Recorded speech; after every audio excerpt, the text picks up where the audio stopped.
جی یہ کچھ سوالات ہیں، ان کے جوابات دے دیتے ہیں۔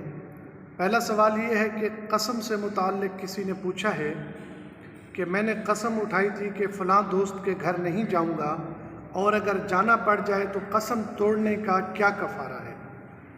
بھائی آج کل معاشرے میں چھوٹی موٹی باتوں پر قسم کھانا رواج بن گیا ہے۔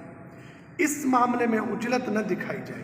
اپنا کیس جیتنے کے لیے، اپنی بات منوانے کے لیے بہت جلدی قسم نہ کھائی جائے۔ اس کے پھر بعد میں نقصانات ہیں، بعد میں پھر اس طرح کے سوالات جنم لیتے ہیں۔ جی کیا کیا جائے؟ قسم اول تو اٹھانی نہیں چاہیے چھوٹی موٹی باتوں پر، اور اگر اٹھا لی پھر توڑ دی، اس کا کفارہ یہ ہے کہ آپ 3 روزے رکھیں، اور اگر 3 روزے نہیں رکھ سکتے تو 10 مسکینوں کو 2 ٹائم کھانا کھلائیں، یا 3 روزے رکھیں یا 10 مسکینوں کو 2 ٹائم کھانا کھلائیں۔ دوسرا سوال یہ کرتے ہیں کہ مجھے ڈر لگتا ہے، ڈر کے لیے کوئی وظیفہ بتا دیں۔ بھائی وظیفہ تو آپ کو بتا دیتے ہیں، لیکن یہ ہے کہ ڈر کے لیے بس آپ اپنا دل بڑا کریں۔ بعض لوگوں کو بلا وجہ کا ڈر لگتا ہے، جیسے اندھیرے میں لوگوں کو ڈر لگتا ہے، جیسے کوئی مخصوص بازاروں کی علاقوں کی جگہ ہوتی ہیں وہاں جانے سے ڈر لگتا ہے، تو اس کے لیے کہ لا حول ولا قوت الا باللہ العلی العظیم، آپ اس کا ورد کریں، کثرت سے ورد کریں۔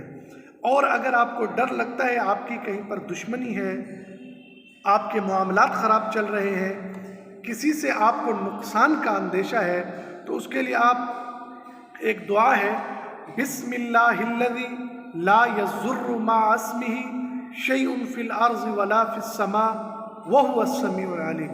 اس کا ورد کریں کم از کم 3 مرتبہ صبح اور 3 مرتبہ شام کو، تو انشاءاللہ آپ کو جو ہے نا یہ کوئی نقصان نہیں پہنچا سکے گا۔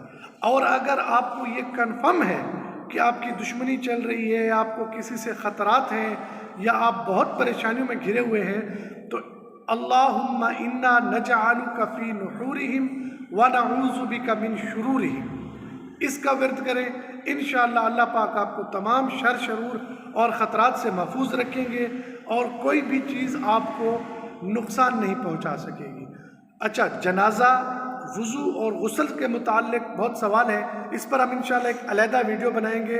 ان سب کی سنتیں، ان سب کے جو ہے نا فرائض، اور ان سب کا طریقہ کار بنا کے بتا کے یوٹیوب پر انشاءاللہ ویڈیو بنائی جائے گی۔